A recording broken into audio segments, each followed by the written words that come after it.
The tibial nerve. Anatomy and palpation. The tibial nerve can be palpated posterior to the knee, where it lies between the hamstring tendons, and also on the medial aspect of the foot, where it can be quite obvious and occasionally causes a lot of trouble. Therapist assessment, dorsiflexion, eversion, straight leg raise.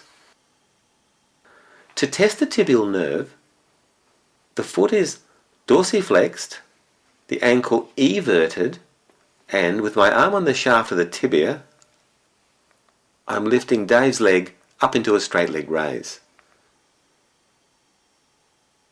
Therapist assessment, a reversal of the straight leg raise, dorsiflexion, eversion.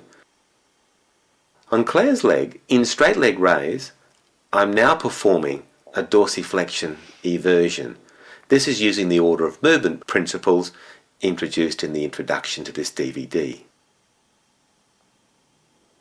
Passive techniques. In straight leg raise, dorsiflexion, eversion, I'm going to perform an intermetatarsal mobilization. David's leg's in straight leg raise.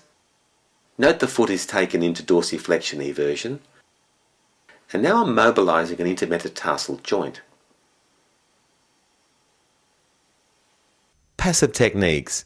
In slump long sit, dorsiflexion eversion, did intermetatarsal mobilization.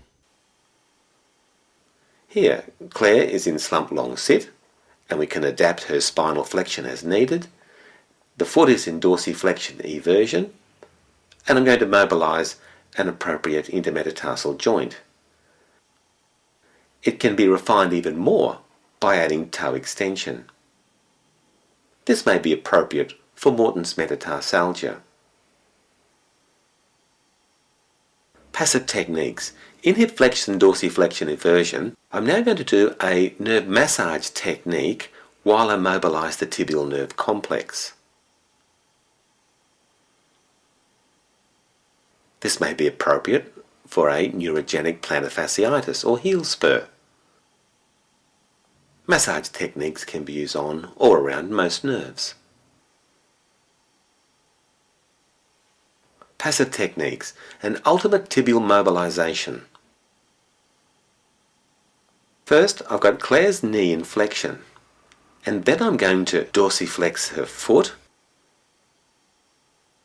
evert it, and pronate it and extend the toes. With that held, the knee is extended, and then I'm going to perform a straight leg raise. This would be an ultimate mobilization for a tibial nerve problem at the foot, and it uses the order of movement principles. Self-management, gentler movements, the heel to sky technique. Here I've asked Dave to imagine that he's pointing his heel at the sky while he extends his knee. This will allow a challenge of the tibial nerve complex, and it's quite a gentle technique. Self-management, gentler movements. Leg swing, heel to floor. A similar gentle technique can be performed if I get Dave to stand on a phone book, and again imagine he's poking his heel towards the floor. This will force his foot up into a tibial nerve challenge position. Self-management, stronger movements. In standing, dorsiflexion eversion, did spinal flexion.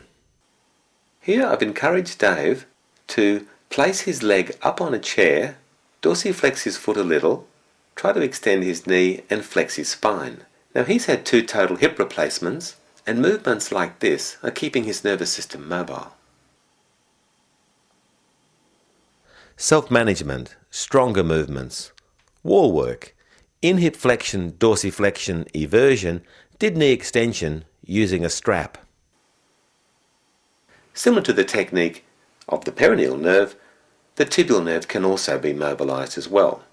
The key is to get the foot in the correct position. Dorsiflexion, eversion, and pronation. Self-management, stronger movements.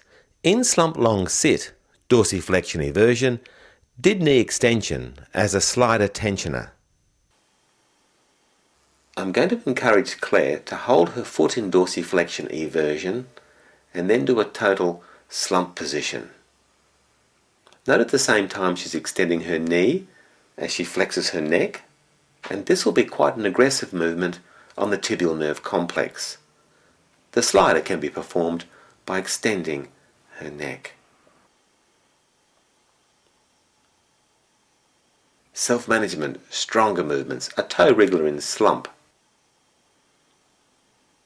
This technique may be appropriate for a Morton's metatarsalgia. Claire is simply mobilizing her intermetatarsal joints while her nervous system is on full load.